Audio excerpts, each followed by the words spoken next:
Hello Guardians, it is Ebontis here. Voice has been a little sketchy, I've had family in town, but we are back for another Xur video. It is November 8th, he is over here in the European Dead Zone.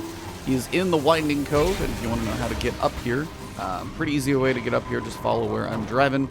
It's actually a giant hole in the rocks, so you don't have to go through any crazy jumps, just literally up here in this tunnel. Pretty straightforward, follow all the parts on the ground, and we will be at the top. And let's see what the Tentacle Face Man has this week.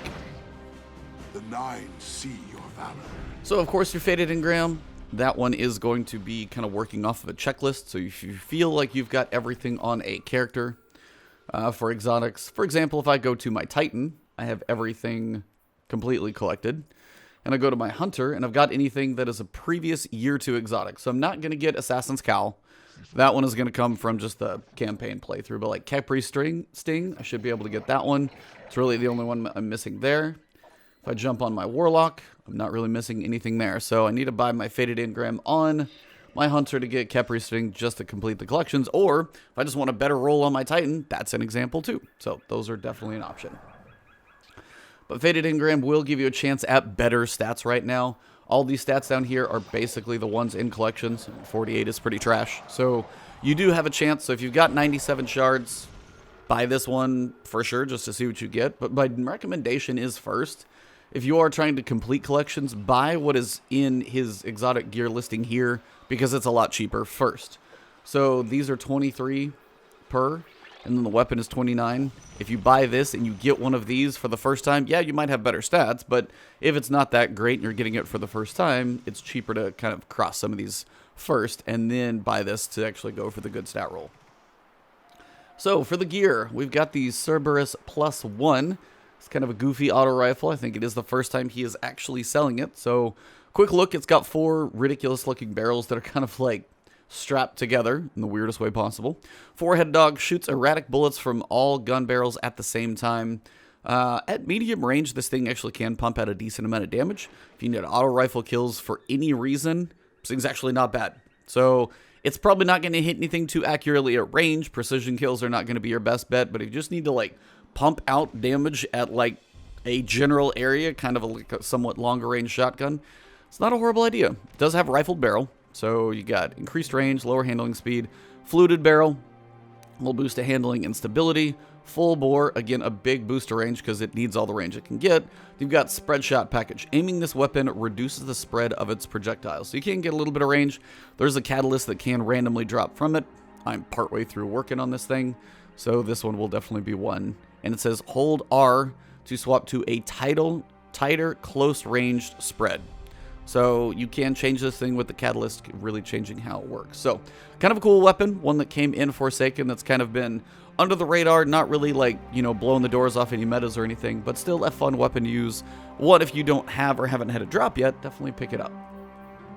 For the Warlocks, we've got the Transversive steps. So the pants are here. You can see the glowy knees and the khakis are in session.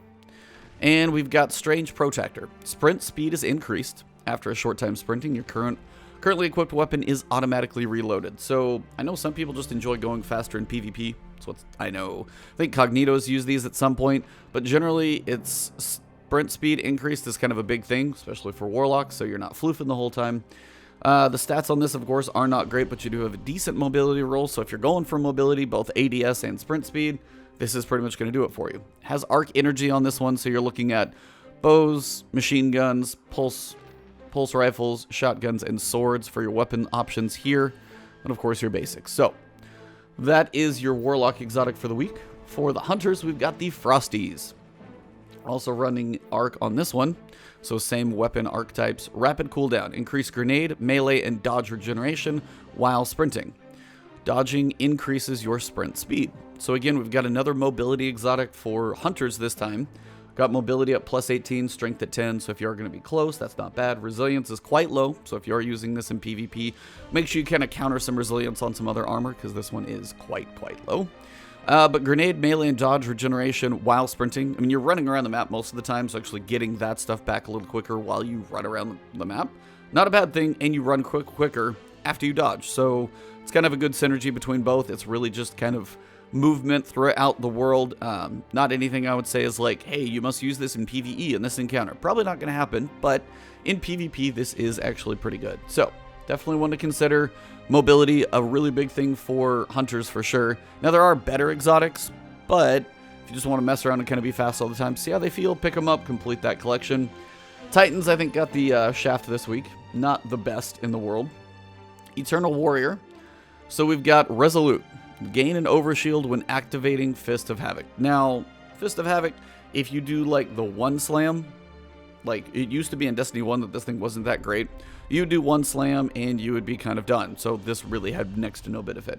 As Fist of Havoc now is a roaming super, if you do want Fist of Havoc, especially in PvP, get an Overshield in there. This one has a little bit better benefit now. To be honest, at least it's got something because the roaming super gives you a little longer use of that shield. You'd have Intellect and Resilience, so a little bit more health on this one, so the stats are kind of okay. And Fist of Havoc is an arc class, so again, apparently we're just in arc all week, so same archetypes on this one across the board. Pretty quick, we'll run through Xur. Hopefully this is beneficial to you guys. I know it's been quiet on the channel a little bit. No last word this week, mostly because Cognito was traveling. He passed actually through my area, so we hung out for a little bit, but yeah, no TWAB, no crazy news, so more Destiny 2 stuff will be coming, but it's been a crazy week for me and family, so sorry about that. But thank you guys for tuning in. If you guys want to catch me on Twitch, I will try and stream Saturday or Sunday, depending on if the voice allows. And also for the final day of the charity stream, I will be trying to stream on Sunday, if at all possible. Trying to hit our goal. Got a long ways to go, but I'd love to see you guys turn out for that one. So, Twitch and Twitter, it's Ebontis, right here on YouTube. Thank you guys for all the support. 42,000 and climbing. 50 would be an amazing goal. I don't know if by the end of the year, but definitely coming up soon would be awesome. So thank you all for the support. If you haven't subbed yet, hit the sub button right below. Hit the alert bell. Have my videos come to you. And other than that, you guys are amazing. Have an awesome weekend. I'll see you soon.